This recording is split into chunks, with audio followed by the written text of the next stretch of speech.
امام صاحب MLA وکرم رنداوا نے جو ہے مسلمانوں کو جو ہے وہ کافر کہا ہے، اس پر آپ کیا کہیں گے؟ اعوذ باللہ من الشیطان الرجیم، بسم اللہ الرحمن الرحیم۔ انما المؤمنون اخوہ، صدق اللہ العلی العظیم وصدق رسول نبی کریم ونحن علی ذلک من الشاہدین والشاکرین والحمد للہ رب العالمین۔ اللہ تبارک و تعالیٰ ارشاد فرماتا ہے کہ انما المؤمنون اخوہ، مومن آپس میں بھائی ہیں۔ اس حساب سے چاہے مشرق کا مسلمان ہو، مغرب کا ہو، شمال کا ہو، جنوب کا ہے، وہ سارے ہمارے بھائی ہیں۔ اگر کسی کو بھی کوئی تکلیف پہنچے گی ہم اس چیز کو محسوس کریں گے۔ جہاں تک MLA BJP وکرم رنداوا کا تعلق ہے، اسے اپنے مذہب کے بارے میں معلوم نہیں، اسے کیا معلوم اسلام کیا ہے۔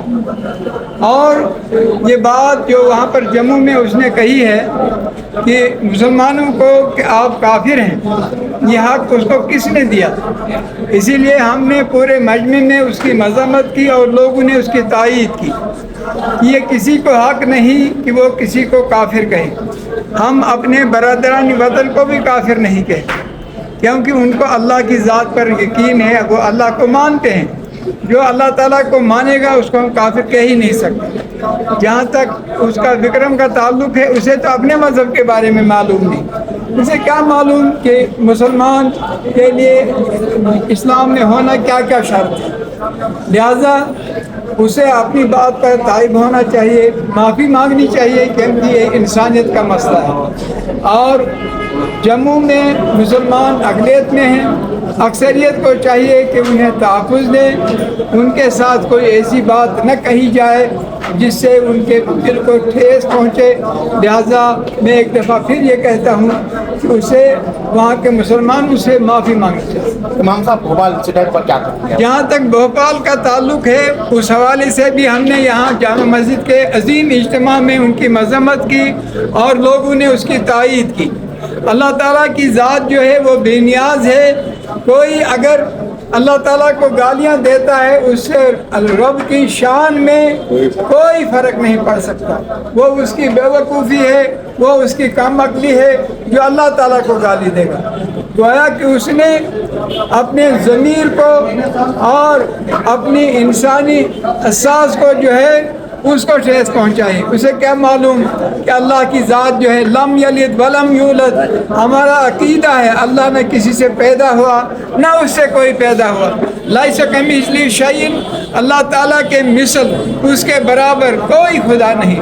خدا ایک ہی ہے جس کو ہم اللہ مانتے ہیں، اس کا نہ کوئی تانیث ہے نہ اس کا تسنیہ ہے، یعنی دو خدا ہم مان ہی نہیں سکتے۔ خدا ایک ہے، وحدہ لا شریک لہ، اللہ ایک ہے، اس کا دوسرا شریک ہے ہی نہیں۔ نہ اس کے مثل کوئی ہے کہ ہم کسی کو مشابہت دے دیں کہ وہ بھی اللہ کی طرف ہے، اللہ کی طرح ہے۔ لہذا ہم نے اسی لیے ان کی بھی مذمت کی۔ اللہ تعالیٰ سے دعا ہے وکرم رنداوا کو بھی اور بھوپال کے ان ناہنجار لوگوں کو بھی اللہ تعالیٰ توفیق دے، وہ معافی مانگے، وہاں کے لوگوں سے توبہ کریں اور اسلامی تعلیمات کو پڑھیں کہ اسلامی تعلیمات کیا ہے۔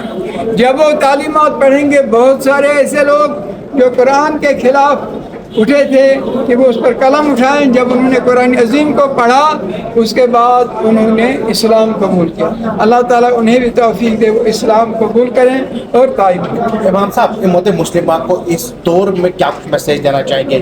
کیونکہ ہر طرف جو ہے وہ مسلمانوں کو جو ہے وہ نشانہ بنایا جا رہا ہے مختلف طریقے سے، اس پر امت مسلمہ کو کیا میسیج دینا چاہیں گے؟ اعوذ باللہ من الشیطان الرجیم، بسم اللہ الرحمن الرحیم، واعتصموا بحبل اللہ جمیعا ولا تفرقوا۔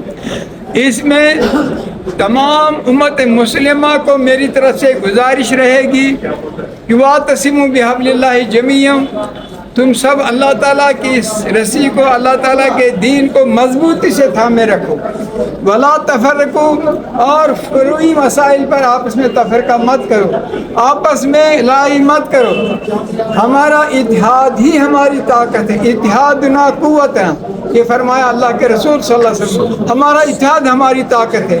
ہمیں چاہے کسی بھی مکتب فکر کا انسان ہو، جس نے کلمہ پڑھا ہے وہ کلمہ گو ہے، وہ مسلمان ہے، ہماری اس کے ساتھ پوری ہمدردی ہے، محبت ہے۔